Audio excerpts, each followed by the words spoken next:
મને પાછળ ગાદીમાં બધા એમ કીધું હતું કે ફાટી ગઈ હતી અને ડોક્ટરે એવું કીધું હતું કે તમારે ઓપરેશન આવશે ને આવશે જ તે. પેલા ચાલવામાં તકલીફ પડતી હતી, બેસવામાં તકલીફ પડતી હતી, બહુ તકલીફ પડતી હતી, સરખી રીતે જમી નહોતો શકતો.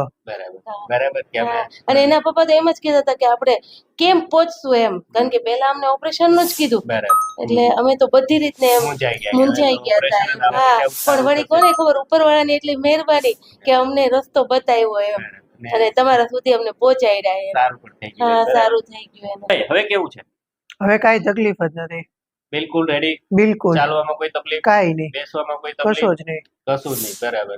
હવે ટૂંકમાં તમારી રૂટીન લાઈફમાં તમને જે પ્રોબ્લેમ હું બેલ્ટ પહેરતો, હવે મેં બેલ્ટ પહેરવાની મૂકી દીધું.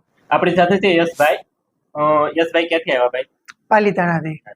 હવે યશભાઈ ને પૂછીએ આપણે કે યશભાઈ ને શું તકલીફ હતી અને શું તકલીફ થતી હતી. બરાબર. યશભાઈ શું તકલીફ થતી, શું તકલીફ હતી આપણને? મને પાછળ ગાદીમાં બધા એમ કીધું હતું કે ફાટી ગઈ હતી અને ડોક્ટરે એવું કીધું હતું કે તમારે ઓપરેશન આવશે ને આવશે જ તે. અને થાકી ગયા હતા, ઘણા બધા ડોક્ટર ફેરવા, પણ પછી તમારો વિડીયો જોયો અને થોડો વિશ્વાસ બેઠો એટલે પછી તમારી પાસે આવ્યા.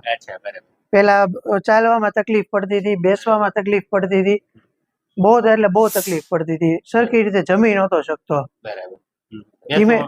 બહુ તકલીફ પડતી, બહુ બેસી નહોતા શકતા, ચાલી નહોતો શકતો, નહોતો બેસી શકતો, જમવું હોય તોય તે સુતા જમવું પડતું, બેસી નહોતું જમી નહીં. બરાબર. આવી તકલીફ આપને કેટલા ટાઈમથી થતી હશે? લગભગ મારે 6-1 મહિનાથી હતી. 6-1 મહિનાથી આવી તકલીફ હતી. પછી છેલ્લા 1 મહિનાથી તો બહુ જ વધી ગયું હતું એમ. બરાબર. 1 પછી અમે કંટાળીને અહીંયા ભાવનગર બતાવ્યું, પણ એ બધા ડોક્ટરો એમને બહુ જ કીધું કે ભાઈ આમ થશે ને આમાં તો ઓપરેશન કરાવવું પડશે, તો પેરાલિસિસ થઈ જશે.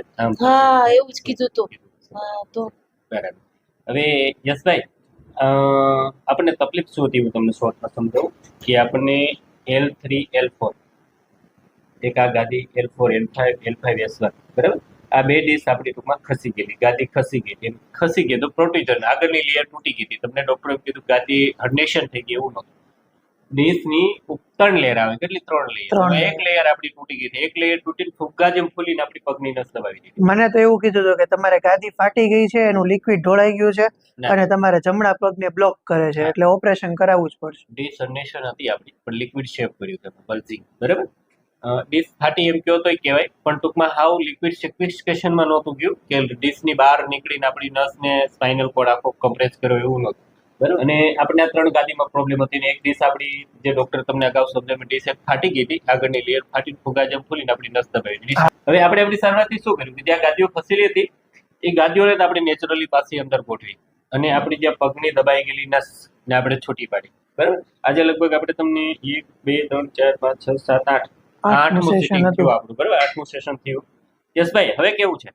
હવે કાંઈ તકલીફ જ નથી, બિલકુલ રેડી. બિલકુલ ચાલવામાં કોઈ તકલીફ? કાંઈ નહીં, બેસવામાં કોઈ તકલીફ? કશું જ નહીં. બરાબર.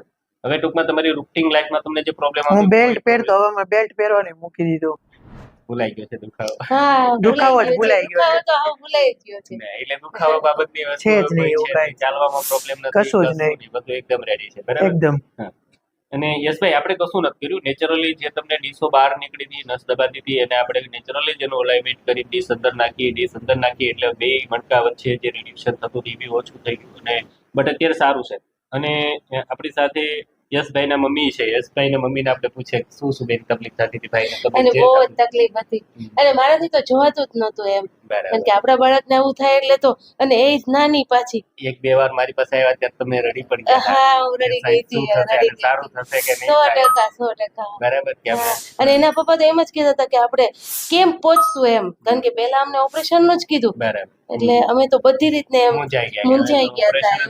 હા, બસ એમ. તમને વિશ્વાસ પણ નહીં હોય કે આવી કોઈ હા, થેરાપી પણ વળી કોને ખબર ઉપરવાળાની એટલી મહેરબાની કે અમને રસ્તો બતાવ્યો એમ, અને તમારા સુધી અમને પહોંચાડ્યા એમ. સારું પણ થઈ ગયું. હા, સારું થઈ ગયું એને. હવે ખુશ છો ને? બહુ ખુશ છું. અને યશભાઈ, તમારી જેવી તકલીફ વાળા પેશન્ટો હોય, ગાદી ખસી હોય, ગાદી તૂટી ફાટી હોય ને નસ દબાતી હોય, તો આ વિડીયોમાં તમે એમને શું કહ્યું?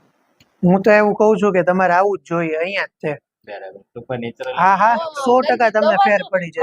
મારા બાબાની દવાની તો સાવ ના જ પાડી સાહેબે, દવાની જરૂર જ નથી એમ. બરાબર છે. અને એટલે ઈ મને તો બીજા બહુ ડોક્ટરે સારું. એવું કીધું હતું કે તમે જમવામાં ધ્યાન રાખો, પણ સર એવું કીધું કે જમવાનું ને એવું કાંઈ નહીં, તમારે જે તમ તારે ઠીક લાગે એમ જમો. મેં પેલા બતાવ્યું હતું ને ત્યાં અઠવાડિયાની દવા મારે 1800 ની થઈ હતી સાહેબ. બરાબર પછી તમારી પાસે આવ્યા ને પછી હું દવા દઈ આવી પાછી. મેં કીધું હવે મારે દવા નથી લેવી, અમને સાહેબ મળી ગયા બરાબર. અને સારું પણ થઈ ગયું છે બરાબર હા. સારું થઈ ગયું. યશભાઈ સેટિસ્ફાઈ છો તમે અમારી હા સારવારથી? 100%. બરાબર છે.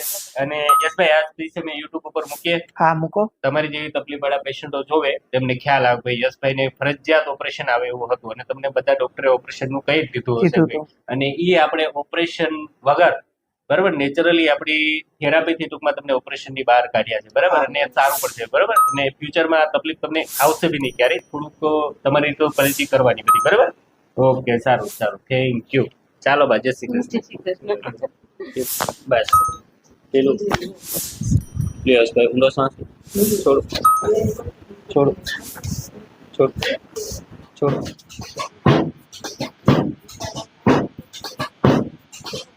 બસ પેલું પેલું રખ. બસ પેલું બસ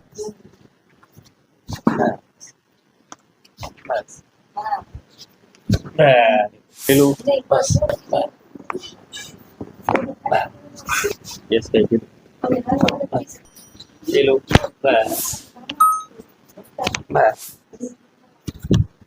પેલું પેલું પેલું બસ પેલું બધા થોડું બસ થોડું થોડું બસ પરફેક્ટ.